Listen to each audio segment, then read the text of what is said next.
going? You're with Spider and Baditude Rock and Roll. Today, I'm with special guest, Steve KINGY, legendary bass player, been in a whole stack of bands. He's just about to do a tattoo, and then we're going to have a little chat after it. You going to look after me, mate? Oh, fucking always, mate. See you then. He's going back again with legend Kingy. How are you, mate? Yeah, fucking good, buddy. Thanks for the tattoo. Painless job. Speaking of which, we are at Torasumi in Balmain. Yeah. Torasumi in Balmain. Run by a mutual friend of ours. We found out a little while back, and which is good, great bloke. Yeah, he's a top bloke. Yeah. And enough about him. Yeah, we're trying to organise to get on the pitch soon.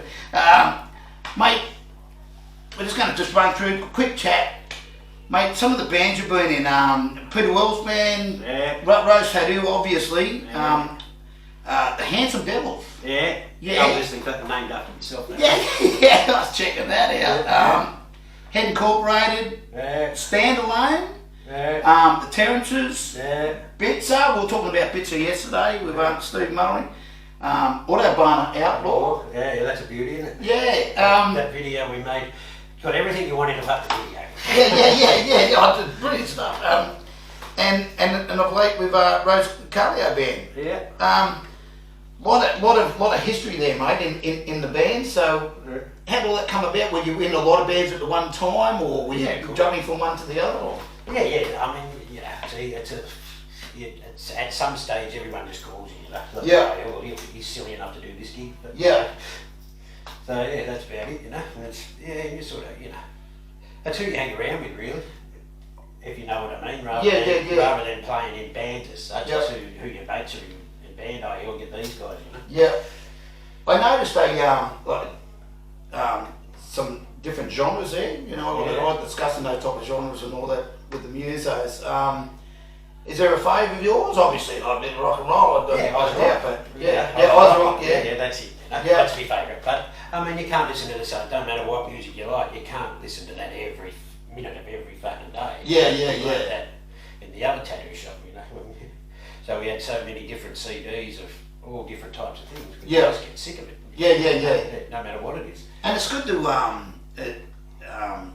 fellow bass guitarists. It's good to play different stuff every now and then. You know what I mean? It's challenging. It's probably the word for it. Well, it just gets your head in a different spot, doesn't it? Yeah. As I said, I was playing with jamming with some guys last night and started doing funky stuff. and mate, I actually enjoyed it. In a fucking funk coming out. Yeah. It was. Well, we used to just hide around the corner with bolt cutters, cut the thumbs off bass players as they come past. We're going to do that funky shit. I'm with you, bro. I'm with you. So you still, we were talking before, you're still producing? Oh, in a sense? Yeah. But like I said, all the high tech stuff, I don't go in for that. I just go like, well, if I can do that there, that sounds better. I need someone to work with controls probably. Yeah, well, we'll get engineers for that. Yeah. But as a producer, you've worked on a lot of records over the time, and I have fucking shitloads. And fucking different songwriting partners, so that was pretty good. Yeah. He was really good. Bernie Marsden from Whitesnake, he was fucking good. Yeah. So we wrote a few songs together for I think the Pain album and that. He was actually with us over there in Germany when we did that. I was talking to Rose Carlio the other day about that, about co-writing, and how it can be a good experience, in a sense that you can line yourself up with someone too that you struggle with, Plus, it's all just ideas, isn't it? Yeah, and Pete Wells band, you were with Pete for a long time. Oh, fuck yeah. Well, I was in his band with Mick O'Shea and Mick Cox. Yeah. And he was still living in Melbourne. Mick O'Shea comes up in all my interviews. I know, he can't get rid of it. He's like Herbert. Quietens down every now and then, but he can't get rid of it. Sorry, Shady. So then we did a couple of gigs here, and then I said, Pete, why don't you move up and just like work at the tattoo shop? Yeah. He goes, oh yeah, that's probably a good idea. Yeah. I know man in Melbourne, so him and Lucy moved up. Was that the House of Pain? Was it? Yeah. Yeah, legendary. Huh? The House of Pain. Yeah, I started that fucking, oh geez, would have been 1990 or something. Yeah. Little fucking green, you know, and haven't got a clue what you're doing. Oh God, last thing, not the last thing, but the only thing Pete Wells ever said to me was in the 80s sometime, and he leaned down at Blacktown Workers and leaned down to me and my mate and said, "Not tonight, boys, not tonight. We had enough last night. We had a big blue the night before with, you know, Rose Tattoo and us, you know." We wanted just to do the gig, so we had to bolt, you know. That's probably the most he says to anybody. Yeah, it was very little. It was, but yeah, I really appreciate that, mate. You play bass guitar, obviously, but like if that's your preferred instrument, but you know, did you get any other instruments? No. Okay, on to the next one. I don't want to make it too long. We had this discussion before. Yeah, just keeping it short. Rose Tattoo, mate. You were renowned for that. How many years were you in that for? 8 or 9, I think. Yeah, I'm kind of hearing. 3 or 4 albums. Yeah, that's great. That's what I was going to ask. Yeah, which albums were those? We did the double live one back in that 25 to Life. Then we did Pain. Then we did Blood Brothers. Yep. And then in the middle there was like some EP sort of things. Yeah. You worked with and correct me if I'm wrong, in your time with the tattoo, you worked with the likes of Rob Riley. Oh, yeah. That's why I can't hear. He was right on that. He was on that side of it. With everything turned up the fucking treble. Yeah, I used to follow Rose Tattoo and the Scar for Life tour and all that, and some legendary stories come out of that. With Rob out the back. Yeah, well, he was a big fan of fucking Dodge trucks like I was, like yeah. Valiants and Dodgers and that. Is he still going around with his band? I don't know. I think so. I think it was only recently I heard something. Yeah, it's kicking it out. Yeah. Mate, you mentioned Wacker before. That's on the big agenda for my questions, mate. That's you know, Angry Screaming Out. You know, you're in.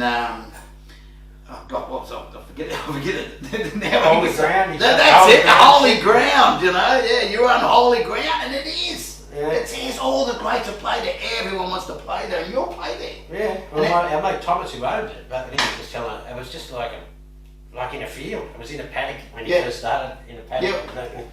It was just him and some mates said, "Oh, we'll get some bands," and then it grew from there. So into like the biggest. It's got to be the biggest metal festival. Easy, and it, you know, it's it's got those different themes and everything like that, and you know, your whole heap of stages and your stage 1, stage 2, and all that. But mate, I just love that footage.